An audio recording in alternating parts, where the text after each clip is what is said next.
Well, in the context we're in today, parents have a great role to play in protecting their children. So we need to have parents who can talk to their children, tell them the truth. Talk about it clearly with your children and engage with them at an age-appropriate manner depending where they're at. Check what your school is teaching and to engage with the school about that and why it's being taught and how it's being taught, and challenge where they will claim that they're required to teach it, often they're not actually required to teach it, and even under the new regulations. Check.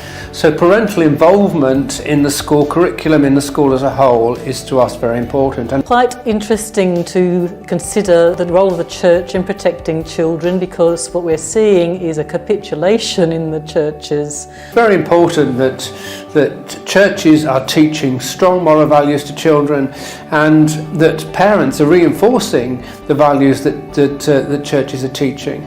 I think the churches should be helping parents and informing parents about what is happening and teaching them how to speak up about their children and teaching them how to inform their children about this kind of stuff and how to talk about it as well, and teaching about what the Bible says. So we are trying to change the narrative. Parents need to know that they are the primary educators of their children, not the state. I believe that the parents have to get there first. Parents need to stand up and say to government, you are teaching my child in loco parentis.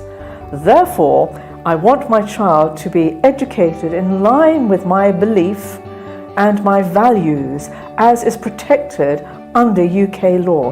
We believe that schools are meant to educate on behalf of parents. I think parents can take action by asking their schools what they plan to teach, especially in primary school I'm talking about, and if they believe there's content that is inappropriate or worse, they challenge it, because schools are supposed to take their views into account. So particularly at this time is engage with their schools and trying to influence this consultation process that by law has got to happen in every school to help shape the content and delivery of compulsory relationships and sex education when it comes into force.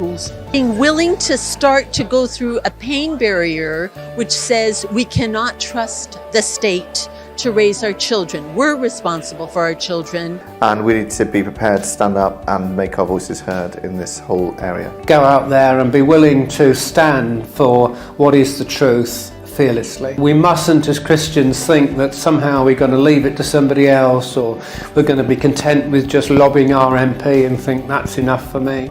Parents, be mobilised, stand up, say how you want your children to be taught. It's been a remarkable day. The relationship and sex education program will never be looked at the same way again. I want to ask you watching, what are you going to do to protect children's lives? As Christians, we have the truth, we have the science, we have the resurrection power. Don't just join the movement, be the movement.